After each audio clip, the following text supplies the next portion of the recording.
Harka fuunee akka mooltan oduun irraaf qabnu kunooti. Yeroo ammaa balaa biyyattii mudatee jiru seera edileetiin to'achuun rakkisaa ta'eera jechuudhaan labsiin yeroo atattamaa manni maree ministeerota Itoophiyaa baase mana maree bakka bu'ootaatiin ragga'eera. Manni marichaa yaa'ii guyyaa har'aa taasisen labsicha raggaasisuu isaa kan ibse gabaasni Kennedy Abaate labsiin kun ji'a ja'aaf akka turuuf miseensota 7 akka of keessaa qabu beeksiseera.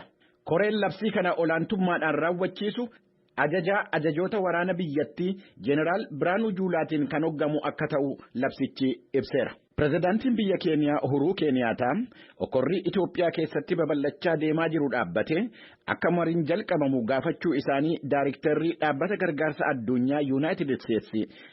Daayiriktarrii dhaabbata gargaarsa addunyaa Yuunaayitid Isteetsi USAID Samantha Power fuula Tiwiitarii isaanii irratti ibsaniiru. Akka barreeffamni waajjira pirezidaantii Keeniyaa irraa bahee jedhutti hokkorri yeroo ammaa guutuu biyyattii keessatti babal'achaa deemaa jiru akka fala argatu hoggantoota biyyoottan Afrikaa, hoggantoota biyyoottan alaa adda addaa kan akka United States, Britain, Faransaayii fi gamtaa Awurooppaa waliin dubbachuu isaanii ibseera. Haalli deemaa jiru akka isaan jeeqe kan ibsan pirezidaantiin Keeniyaa lammiileen Itoophiyaa dhiiraa fi dubartiin fala karaa nagaa waloodhaan akka barbaadan gaafataniiru. Walitti dhukaasuun dhaabbatee akka mariin jalqabamu kan gaafatan Keeniyaataan addunyaan Afrikaa fi biyyi isaanii Keeniyaan Itoophiyaa naga qabeetti arguu barbaadu. Guyyaan irraa guyyaa adeemsi karaa nagaa itti jalqabamu ta'uu qaba. Hundi keenya yaalii lammiileen Itoophiyaa taasisan gargaaruudhaaf dhaabbannee jirraa jedha xalayaan Uhuruu Keeniyaataa mootummaadhaa fi uummata Itoophiyaatiif barreessan. Gabaasni Komishinii Mirga Namoomaa Addunyaa fi Komishinii Mirga Namoomaa Itoophiyaan waloodhaan dhiyeessan warreen wal waraansa keessatti qooda fudhatan hunduu seera mirga namaa, seera namoomaa fi seera baqattoota cabsuu isaanii Antooniyo Guterees hubachuu isaanii akka himan dubbi himaan mootummoota gamtoomanii Farihaan Haq ibsaniiru. Labsii yeroo atattamaa mootummaan Itoophiyaa gidduu kana baase dabalatee haalli amma biyyattii keessatti mul'achaa jiru haalli sarbiinsa mirga namoomaa akka dabalu kan taasisuudha jechuun isaanii ibsameera. Karaa biraatiin Antooniyo Guterees haala muddamaa yeroo ammaa Itoophiyaa keessa jiru laaffisuudhaaf akkaataa mareen taasifamu irratti muummee ministeeraa Itoophiyaa Abiyyi Ahmedii wajjiniin dubbachuu isaanii fuula Tiwiitarii isaanii irratti ibsaniiru. Walwaraansi dhaabbatee akka mariin taasifamu dhaabbanni isaanii akka fedhii qabu kan ibsan Guterees dhimma namootaan gargaarsa baraarsa lubbuu barbaadaniif haala mijeessuudhaaf itti gaafatamaan gargaarsa mootummoota gamtoomanii Maartin Giriifi haala Itoophiyaa daawwatan irratti muummee ministeeraa Itoophiyaa waliin haasa'uu isaanii ibsaniiru. Muummeen ministeeraa Itoophiyaa Abiyyi Ahmed sanbata dheengaddaa barreeffamni isaan maxxansan waan hokkoraaf nama kakaasu waan ta'eef seera dhaabichaa kan cabseedha jechuudhaan akka fuula isaarraa haqe dubbii himtuun dhaabbata feesbuukiin bulchu isa meettaa jedhamee dhiyeenya kana maqaa moggaafatee Emily Kaahin himaniiru. Akka Facebook jedhetti barreeffamni Abiyyi Ahmed biyya keenyaa fi du'uun dirqama keenya mata duree jedhu jalatti lammiileen biyyattii meeshaa qabanii fi waan danda'an hundaanuu akka lolaaf qophaa'an waan waamicha taasisuuf akka ta'e Associated Press gabaaseera. Abiyyi Ahmed hordoftoota miliyoonii 3 fi miliyoonii walakkaa akka qaban kan ibsan dubbi himtuun dhaabbatichaa fuulli feesbuukii muummicha ministeeraa akka hin ugguramne himaniiru. Facebook kanaan dura pirezidaantii Ameerikaa duraanii Doonaald Tiraampiin dabalatee fuula hangafoota siyaasaa adda addaa cufuu isaatii fi barreeffama isaanii akka haqee beeku gabaasameera. Dhimma eegumsa naannoo irratti yaanni pirezidaantiin Zimbabwe Emerson Mnangagwa dhiyeessan hordofuudhaan quuqamtoonni eegumsa naannoo biyyattii haarii isaanitti dhaga'ame ibsuun isaanii gabaasameera. Walgayii idilee addunyaa isa biyya Scotland magaalaa Glasgow keessatti taasifamaa ture irratti pirezidaantiin Zimbabwe haasaa taasisaniin biyyoottan dinagdeedhaan guddatanii gaazii gubataa qilleensa irratti gadhiisuudhaan faalama qilleensaatiif ga'ee taphachuu isaanii ibsanii biyyoottan guddachaa jiran warreen akka Zimbabwe waan qilleensa gubataa kanaan hubamaniif beenyaa argachuu akka qabanu gaafatanii turan. Pirezidaant Emerson Mnangagwa biyyi isaanii eegumsa naannootiif akka dhaabbattu ibsaniyyuu lammiileen Zimbabwe garuu mootummaan Mnangagwa lafa biyyattii albuuda kasalaa baasuudhaaf oolu kaampaanii Chaayinaatiif kennaa jiraachuu isaa kaasuudhaan mormii dhiyeessanii jiru. Mootummaan Zimbabwe kaampaanota Chaayinaatiif eeyyama kennuun isaa mancaa'insa bosonaatii fi faalama qilleensaa waan uumuuf akka waliigalteen kaampaanota Chaayinaa waliin taasifame haqamuu gaafachaa jiru. Kun sagalee Ameerikaati. Manni murtii yakkaa addunyaa biyya Veenzuweelaa bulchiinsa pirezidaantii Nikolaas Maaduroo jala jirtu keessatti yakka dhala namoomaa irratti raawwatame qorachuu jalqabuu isaa ibseera. Abbaan alangaa mana murtii yakkaa addunyaa Karim Kahan erga daawwannaa guyyaa 3 magaala guddittii biyyattii Caracas keessatti taasisanii booda pirezidaant Nikolaas Maaduroo wajjiniin waliigaltee qorannoo geggeessuu isaan dandeessisu mallatteessuu isaanii ibsaniiru. Manni murtichaa dhaabbata mootummoota gamtoomaniitiin deeggaramu kuni waliigalteen inni mootummaa Veenzuweelaa waliin taasise akka aanga'oonni biyyattii qorannoo taasifamuuf deemuu fi tumsa agarsiisan gaafata. Dhimma Veenzuweelaa irratti adda addummaan siyaasaa addunyaarra jiraachuu isaa akka beekan kan dubbatan abbaan alangaa mana murtichaa qaamni isaan bakka bu'an akka siyaasan hojjanne dubbataniiru. Waliigalteen mallatteeffame kun dhugaadhaaf haqa mootummaa Veenzuweelaa fi abbaa alangaa mana murtii addunyaa gidduu jiru qorachuudhaaf gargaara jedhaniiru pirezidaantiin Veenzuweelaa Nikolaas Maaduroo. Yommuu abbaan alangaa mana murtichaa Veenzuweelaa keessa turan mormitoonni mootummaa Nikolaas Maaduroo karaa irratti bahuudhaan akka mootummaa biyyattiitiin ijoolleewwan isaanii dhaban ibsaa akka turan gabaasameera. Qorannoon kun jalqabamuu isaatiin biyyi Veenzuweelaa akka biyyoottan Afrikaa warreen qorannoon mana murtii addunyaa irratti taasifamaa jirutti dabalaa jedhameera. Veenzuweelaan biyyoottan Ameerikaa kibbaa keessatti argamu keessaa tokko ta'uun ishee hin beekama. Hordoftoota keenya oduun har'aaf qabnu kanuma qophiilee keenyaafanii wajjiniin turtii gaarii. Gaanfa Afrikaatti jila addaa Yuunaayitid Isteetsi kataan Jeffrey Feltman innaa labsiin yeroo muddamaa Itoophiyaa keessatti labsamee jiruuf humnoonni riphee loltootaa naannoo Tigraay irraa ta'an gara Finfinneetti qajeelaa jirra jedhanitti kamisa har'aaf jimaata borii daawwannaaf gara Itoophiyaatti imaluun isaanii ibsamee jira. Gabaasaaf Sindiseen jaallannee dhiyeessa. Itoophiyaan waraanni ishee humnoota Eertiraa waliin ta'uudhaan bulchiisa naannoo Tigraay keessatti wal waraansa hamaa kan itti jalqabame waggaan tokko kamisa har'aa guutee jira. Yeroo ammaa humnootiin TPLF akka jedhanitti gara Finfinneetti qajeelaa kan jiran yoo ta'u ji'oota yookaan torbanneen keessatti seenuu mallaa jedhu. Muummichi ministeera Itoophiyaa Abiy Ahmed mootummaan isaanii akka injifatu dhaadatan. ኢትዮጵያ ትበለጽጋለች ኢትዮጵያ የሞክሯትን ሁሉ በልጆቿ ደምና አጥንት አሸንፋ Itoophiyaan inkuftu badhaadhuuf jirti malee lafee fi dhiiga ijoollee isheetiin kanneen ishee qoran hundumaa injifachuun bara baraan jiraattii jedhaniiru. Finfinnee keessatti jiraattonni gaazexaalee dubbisu. Mootummaan labsii yeroo hatattamaa labsee yoo riphee loltoonni Finfinnee seenan akka jiraattonni naannoo isaanii eeggatan waamicha dhiyeessan. Pireezidaantiin bulchiisa naannoo Tigraay Dr. Dabratsiyoon Gabra Mikaa'el akka jedhanitti የኃይል አምላኪዎች ግን ውጊያውን ለማስቀጠል ስለወሰኑ ያለን አማራጭ ጠላቶቻችንን በኃይል መደምሰስ ስለሆነ ነው ውጊያው የገባነው። ሰሞኑ ጠላት kanneen duula waraanaa jajjabeessan waraanatti fufuutti murteessan carraan qabnu tokkittiin diina keenya humnaan dhabamsiisuu waan ta'eef jecha gara duula waraanaatti seennee jedhan. Dubbii himaan ministirii dantaalaa Yuunaayitid Isteetsi Ned Price paartileen wal waraansa keessatti hirmaatan marti dhaabanii lubbuu fi mirga lammiiwwaniif eegumsa akka godhan gaafataniiru. Ministirii dantaalaa Yuunaayitid Isteetsi gorsa imala gara Itoophiyaatti ta'u gara sadarkaa afuraffaatti ol buteera jedhan. What that means is we are advising U.S. citizens do not travel to Ethiopia. We are recommending that U.S. citizens in Ethiopia consider departing now using commercial. Kana jechuun lammiiwwan United States gara Itoophiyaatti hin imalinaa jechuudha. Lammiiwwan United States kanneen Itoophiyaa keessa jiran carraa idilee kan imaltootaa argameen amma ba'uu akka qaban gorsinaa jedhaniiru. Tokkummaa mootummootaatti aangawattii waa'ee mirga dhala namaa Michelle Bachelet akka jedhanitti walitti bu'iinsi waggaa guute kun akkaan hamaa akka ture dubbatan. We have reasonable grounds to believe that during this period all parties to the Tigray conflict have committed violations of international human rights, humanitarian and refugee law. Waggaa tokkotti walitti bu'iinsa Tigraay keessatti gaggeeffameen kanneen itti hirmaatan seera mirga dhala namaa kan gargaarsa dhala namaa fi kan baqattootaa addunyaan baasee cabsuu isaanii amanuudhaaf waan bu'uura ta'e qabnaa jedhaniiru. Isaan kana keessaa hangi tokko yakka waraanaa fi yakka dhala namaa irratti raawwatamuutti geessa. Siviilonni Tigraay keessaa hokkara hamaa fi rakkisaaf saaxilamaniiru jedhan.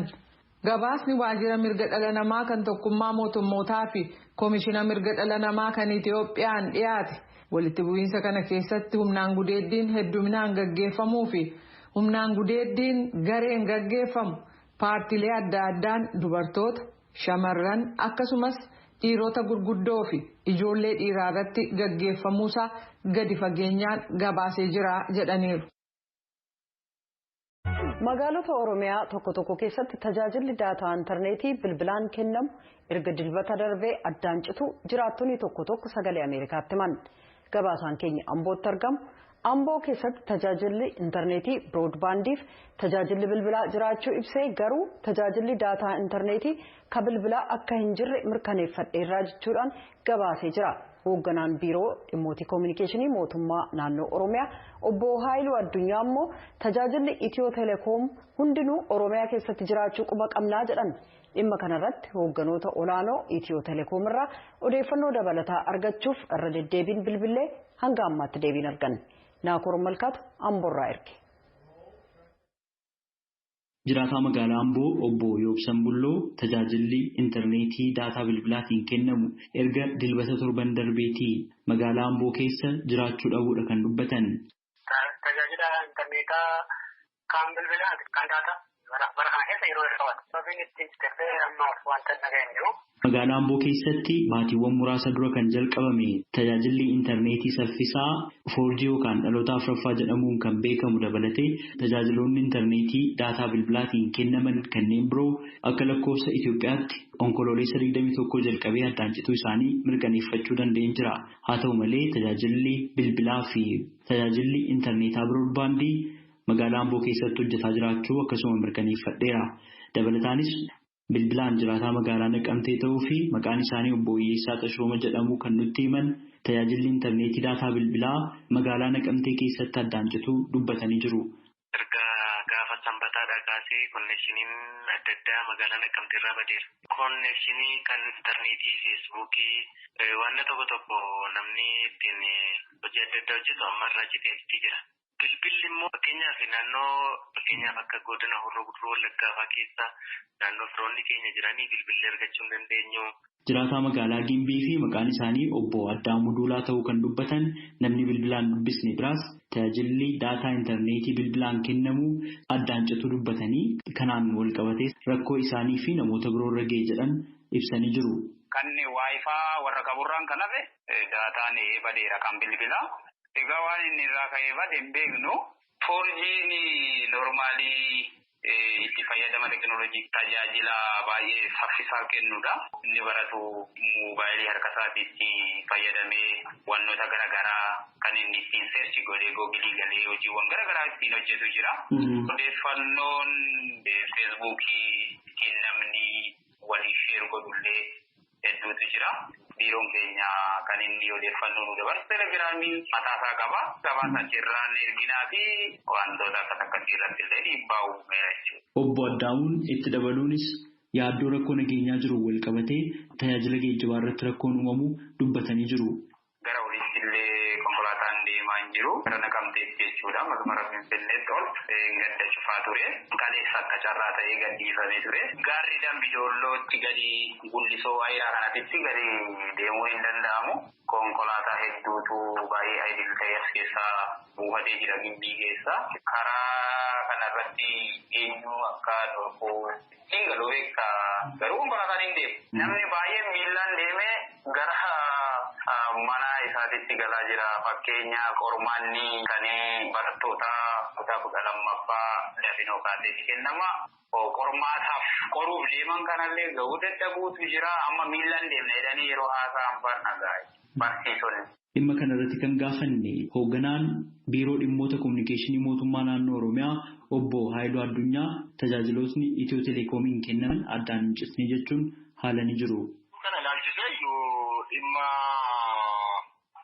teelee wal qabataa sana isaan dhumti rakkoo maaliitii kan jedhu isaanumatu deebiitti kenna malee kaampaaniin sun dhaabbilee misoomaa mootummaati isaan of danda'anii socho'u naannoo sana soo gaafatanii deebii itti kennan isaan kennanii malee kanarratti kanadha illee teeknikaalii waan isaan mudateef akkamitti akka bade isaanii fi ammatti naannoo sana fedhu hin qabnu hojjechaa jiraachuu isaatti beekna. Obbo Haayiluun tajaajilli geejjibaa naannoo Oromiyaa keessatti addaan citee hin jiru jechuun itti dabaluun ibsanii jiru. Daandiin addaan cufame hin jiru. Sochiin hawaasummaa akkuma kanaan duraan itti fufee jiru ta'uu isaati malee daandiin addaan citee sochiin addaan citee sochiin hawaasaa addaan citee hin jiru. Kan gara Gaambeellaa deemus, kan gara Benishaangul deemus, kan gara Qeellam Wallaggaa deemus sochiin akkuma duriitti jira jechaadha. Wanti jiru darbee humni shoror keessaa shanee bosona keessaa innaa waan nyaatudha gadi bahee saamuun kun mul'ata jechaadha. Darbee nama jireenya idilee isaa jiraatu shoror keessitee saamtee fudhattee irraa baduudhaan kan hafe sadarkaa kanatti sochii akkasiin qabdu.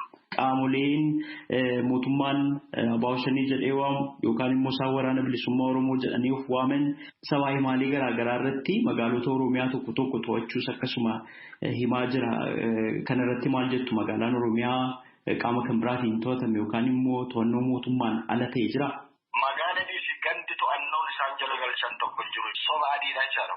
Iddoowwan eeramanii fi kutaalee biyyattii kanneen biroo keessatti tajaajila intarneetii daataa bilbilaan kennamuuf tajaajiloota quunnamtii kanneen biroo irratti komii ka'an ilaalchisee odeeffannoo dabalataa akka nuuf kennaniif gara itti gaafatamtoota Itiyoo Teleekoom naannoo lixaa fi giddugaleessa lixaatti irra deddeebiidhaan bilbillus ammaaf deebii argachuu hin dandeenye.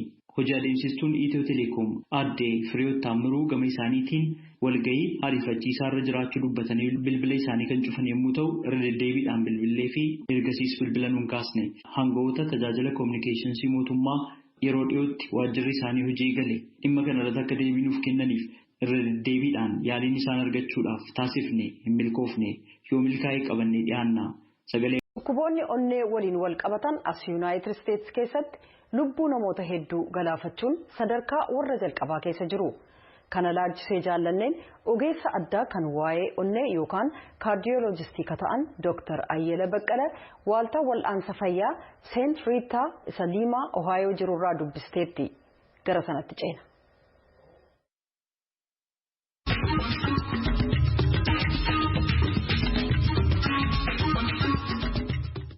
Dr. Ayyala Baqqala gaaffii keenyaaf deebii kennuuf dhiyaachuu keessaniif maqaa galatoomaa. Isinis carraa kana kennuu keessaniif galatoomaa. Egaa mariin keenya har'aa waa'ee onnee irratti fuulleeffata Dr. Ayyala. Dhukkubi onnee keessaa tokko heart attack yookiin immoo cardiac arrest waan jedhan jira. Cardiac arrestiin maalidha? Egaa dhukkubni onnee dhukkuba adda addaa baay'eetu jira. Dhukkubni onnee egaa heart attack cardiac arrestiin kun dhukkuba onnee baay'ee keessaa isa tokko. Garuu heart attackiin egaa maalinni kiflii coronary artery disease jenna. Egaa inni hundeen isaa dhukkuba hidda dhiigarraa kan dhufe kan dhalate. Dhukkubni hidda dhiigaa bakka hunda jira. Onneen hidda dhiigaa saniin nafa keenyatti wal quunnameera akkuma jedhetti. Dhukkubni hiddi dhiigaa kun bakka hundatti dhukkuba hin mudataa. Hidda dhiigaatu dhibee godhataa jettan maal? Egaa hidda dhiigaa kuni maal godhaa sababii adda addaatiin maal godhaa kolesteroolii yookaan immoo cooma yookaan immoo moora jechuus hin dandeessu isa cimisata. Wanni isaarratti girgiddaa isaarratti isa cimmisa. Isa cimmiseeti ujummoo hidda dhiigaa san dhiphisa. Fakkeenyaaf amma hiddi dhiigaa kun demonstration kan osoo agarsiise kun egaa hiddi dhiigaa fayyaalessa jechaadha. Oggaa cimifachaa deemu maal fidaa fakkeenyaaf laaluun akkatti kolesteroolii kana cimmisee ujummoo ishii kana dhiphisa. Dhiphachaa deemaa akka malee yoo dhiphate immoo hin agartaa kun asirratti dhiphatteeti gaammoo dhiigni suni karaa itti deemtu sirumaa amma dhabuu geessi jechaadha. Dhukkuba hidda dhiigaa bakka biraatti sin dhukkuba hiddi dhiigaa onnee immoo amma asirratti hin agartaa kun hidda dhiigaa onneedhaa dhiiga kennitu. Asirratti. Tuni mataa ishiitiin dhukkubsatti jechaadha.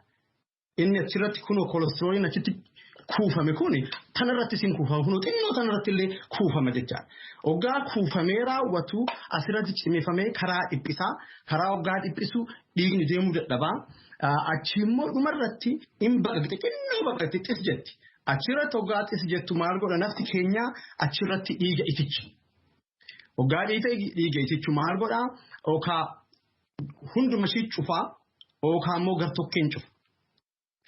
Oggaa kana gaa an harta attaakiin si mudatu yoo nagaa namni tasuma harka kee asirra godhattaa laphee si dhukkubaa laphee afuura si kutaa dafqa sirra kutaa laftillee si maruu ni danda'a yoos gaa mana yaalaa deemuun dirqii. Egaa inni kun hundumtuu ujummoon dhiigaa coomaan yookiin mooraan cufamuu isaarraa kan ka'edha jettan. Cufamuu sana maaltu fide? Cufamuu sanii kan saaxilu waa baay'ee jira. An kana fidu suni kaan nu waa tokko gochuuf hin dandeenya. Kaan immoo nu homaa gochuuf hin dandeenyu. Fakkeenyaaf umurii keenya homaa gochuu hin dandeenyu. Dhiirri kanaaf saaxilamaadha. Dhiirummaa keenya jijjiiruu hin dandeenyu. Sanyii maatirraa faamilii histirii jedhama. Warrarraa fudhattus kanas jijjiiruu hin dandeessu. Garuu waa baay'ee jira nuuf keenya jijjiiruu dandeenya. Mallattoonni dhukkubi kun agarsiisu maal gara sanatti fiduuf jedhe? Tasuma mallattoo malee waa tokko mallattoo doon qabaatiin nama nagaa jiraattee tasuma mul'achuu hin danda'a.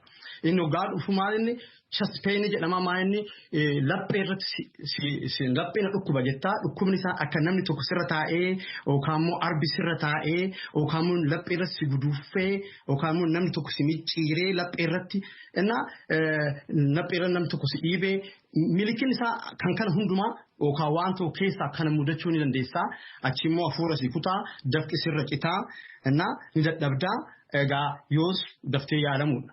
Garuu duraan dursee nama irra jiraarratti immoo maal mul'isaa coronary artery disease maalinni dhukkuba hidda dhiigaa fuulduratti cufuudhaa deemu. Adeemsa akkasiirra han jiru maal sitti mul'isaa oggaa deemtu hin dadhabdaan dur hin qabaanne. Oggaa deemtu laphee si dhukkuba oggaa dhaabbatte immoo si dhiisa. Oggaa dheebbu laphee kee si rukuta oggaa dhaabde immoo si dhiisa. Innaa kan kana waa garte tuffattee dhiisu sirra hin jiru daftee deemtee yaalamus hin dandeessaa yoo daftee deemtee yaalamte hartattaakii yookaan immoo dhaama onnee kana ofirraa ittisuu hin dandeessa jechaadha daftee qoricha fudhattee qoricha argattee jechaadha. Egaa kana hundumaa hambisuu fi nyaata keessaa kan lagatan jira. Tokkoffaan murteessudha. Ani umurii kiyya nan dheeressaa. Kolesteroolii dhiiga kiyyarratti akkatti wanni godhee cimmiseetoo hin du'u jettee murteessadha. Isa waan nan murteessadha. Beekumsaa miti. Beekuun tokko. Achi immoo yaada kee jijjiirtee wanna kana na barbaachisaa nan murteessa nan godha jettee ofii murteessitee achi immoo hojiitti oolchudha. Kan nama baay'ee beekaa kana fidu. Garuu rakkinni isaa namni murteessee waan kana sirriitti hubatee gochuudhaan hin deemu. Isa waan nan murteessadha tokko. Lammaffaa dhukkuba qabaamoo hin qabu jettee laalamu sirra jira. Sukkaara qabdaa, dhiibbaa dhiigaa qabdaa, kolesteroolii qabdaa kana laalamu sirra jira. Laalamtee yoo jiraate akkamamu sirra jira. Kan ammoo fuuldratti ittisuudha. Maaliif kun suuta jedhee kan cimifamu oggaa 20 jammartee kolesteroolii kee cheekuuf gochuu sirra jira. Yoo qabaateef yoo hin qabaanne beektee yoo hin qabaanne gaarii yoo qabaatte immoo achi immoo iyyaalamta jechaadha fuulduraa fi dhahama onneet ofirraa ittistaa jechaadha. Sigaaraa xuuxuutti ta'e dhiisu sirra jira murteessitee ispoortii yoo dandeesse qanumaan yookaan immoo bultii 5 torbanitti daqiiqaa 30 gochuu sirra jira. Qaama nafa keetii salphistee qal'attee jiraachuu sirra jira. Akka Oromoon faarsu Oromoon qallina faarsa. Qallaa kiyya jedha.